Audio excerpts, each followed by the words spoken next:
The SWOT analysis. The magical incantation that promises to transform your mediocre business idea into a world-conquering empire. You know, because nothing screams, "I'm ready to take on the corporate world," like a four-letter acronym that sounds more like a sneeze than a strategic tool. SWOT. Bless you. Now let's break down this mystical framework that has apparently been bestowed upon us by the business gods. First up, strengths. This is where you get to brag about your business like a parent at a kindergarten graduation. Oh my, little EcoGlow candle coatie is just the best. We use high-quality, eco-friendly materials. Our candles smell like a walk in the forest after a rainstorm. And did I mention our packaging is so sustainable it practically hugs the trees? Congratulations! You've identified the things that make your business special. But let's be honest. If your biggest strength is that you make candles that smell like nature, you might want to reconsider your life choices. What's next? Scented air? Introducing our new line of freshly mowed lawn air fresheners. Now let's move on to weaknesses. This is the part where you get to air your dirty laundry in front of your classmates.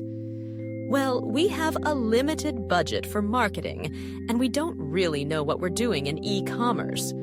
Also, our brand recognition is about as high as a snail's IQ.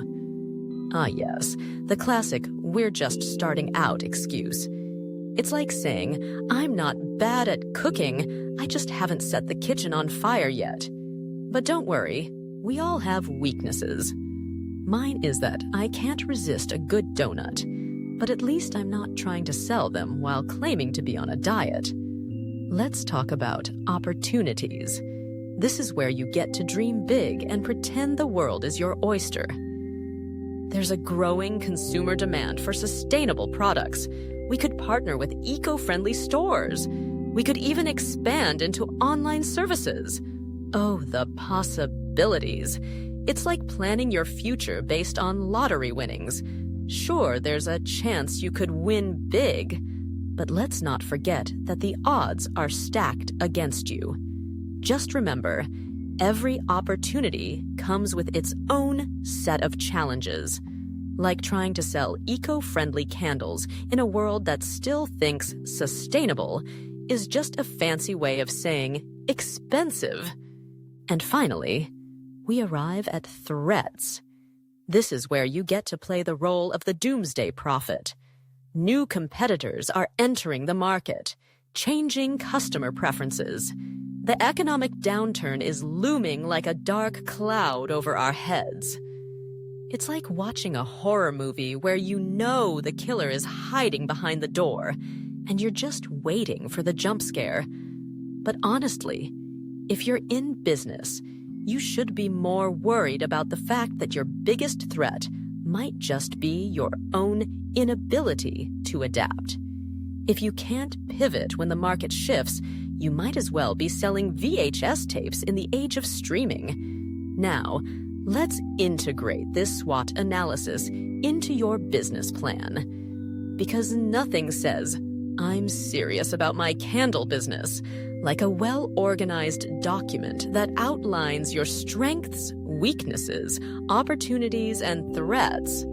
You'll want to highlight how your strengths will help you achieve your goals, like how your unique, sustainable packaging will help you stand out in a sea of mass-produced wax.